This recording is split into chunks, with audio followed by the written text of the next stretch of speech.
The process of writing Don't Call Me Up was kind of different to other writing processes that I've been through.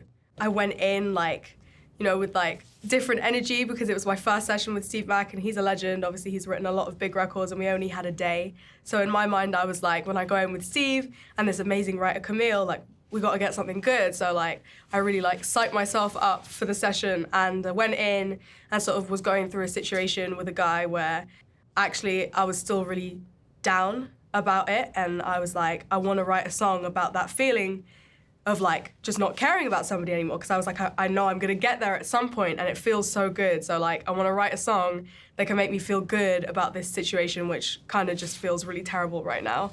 And so we went in and just talked for a long time about what it was, those feelings, what defines that emotion of when somebody's calling you and you're like, I just don't care, seeing their name on my screen, and how good that feels and how can we put that in a song.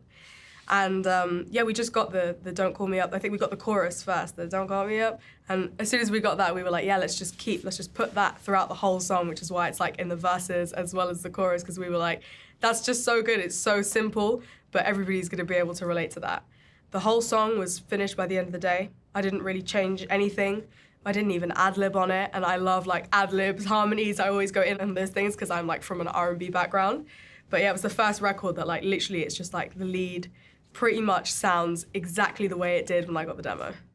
I listened to the record a lot when I got it, which isn't always a thing that I do. Obviously, I make music that I like, but I wouldn't usually go around listening to my own music, but I really needed the song at that time.